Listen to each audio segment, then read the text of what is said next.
হুজুরের পিছনে আমরা নামাজ আদায় করব। হুজুর বলল, রে আয়েশা, আমাকে ওজুর পানি দাও, আমাকে ওযু করা। এত অসুস্থ হুজুর আপনার হুজরা মোবারক থেকে উঠতে পারে নাই, হুজুর বিছানা থেকে উঠতে পারে নাই। ওযু করতে গেলেন, হুজুর আমার অজ্ঞান হয়ে পড়ে গেলেন। আল্লাহু আকবার, আল্লাহু আকবার। জ্ঞান হারিয়ে ফেললেন। রাসূলুল্লাহ যখন জ্ঞান হারায়া হুশ ফিরে আসলো, হুজুর আমার বলল, আয়েশা রে, আমার ওযুর পানি দাও, ওযু করায়া দাও, আমি গিয়ে আমার সাহাবায়ে কেরামদের নিয়ে জামাতে নামাজ আদায় করব। হুজুর আপনি যায়েন না, আপনার শরীর বেশি ভালো না। একবার অজ্ঞান হয়ে পড়ে গেছে, আবার ওযু করতে গেলেন, আবার জ্ঞান হারিয়ে ফেললেন, আবার জাগ্রত হইলেন, আবার ওযু করতে গেলেন, আবার রাসূল আমার অজ্ঞান হয়ে পড়ে গেলেন। তিনবারের পর রাহমাতুল লিল আলামিন বললেন, ও আম্মা আয়েশা রে, মুরু আবু বকরিন লিউসাল্লি বিন নাস, আবু বকরকে আদেশ দিয়া দাও, আবু বকরকে জানায়া দাও, আবু বকর যেন আমার ইমামতির কাতারে দাঁড়ায়া নামাজ আদায় করায়া দেয়। আল্লাহু আকবার, আল্লাহু আকবার।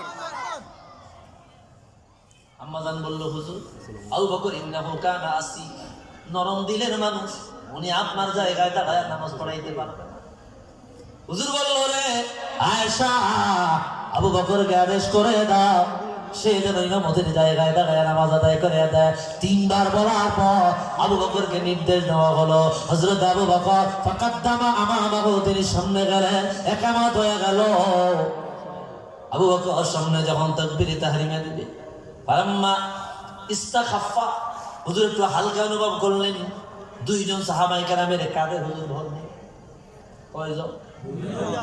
কথা খেয়াল করতেছেন?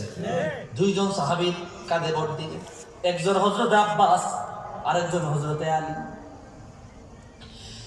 একজন মানুষের পা যদি প্যারালাইজ হয়, পায়ে যদি বল শক্তি পাওয়া না যায়, দুইজন মানুষ যখন কাঁধে নিয়ে যায়, যদি বালু থাকে দেখবেন পা লেসরা লেসরায় কিনা, যদি জুতা না থাকে দেখবেন রেখা পড়িয়া যায়, দাগ পড়িয়া যায়। সহিহ বুখারী বর্ণনা, রাহমাতুল লিল আলামিনকে দুইজন সাহাবী কাঁধে ভর করিয়া মসজিদে নববীতে নিয়ে যায়। হুজুরের কদম মোবারক এত দুর্বল, এত দুর্বল, জমিনে লেসরায়া লেসরায়া জমিনের মধ্যে রেখা পড়ে গেল। হাদিস আম্মাজান বলে, আমি তাকায় দেখতেছি হুজুরের আঙ্গুল মোবারকের দাগে হুজরা মোবারক থেকে নিয়ে মসজিদ নববী পর্যন্ত বড় দাগ পড়ে গেল। আল্লাহু আকবার, আল্লাহু আকবার। ফালাম্মা সামিয়া হযরত আবু বকর হুজুরের আগমনের কথা শুনিলেন, সাহাবায়ে কেরাম তাকবীর দিতে লাগলেন, বুঝাইলেন, রে আবু বকর, রাহমাতুল লিল আলামিন আসতেছে। আবু বকর পিছনের দিকে চলে আসতে লাগলো।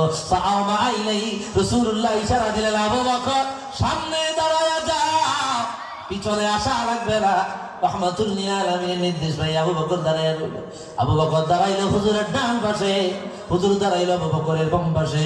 স্পষ্ট বরাত, আবু বকর নিজে বলে, আমি রাসূলুল্লাহর ইক্তেদা করলাম, আর সাহাবায়ে কেরাম আমার ইক্তেদার মাধ্যমে নামাজ শেষ করেছে।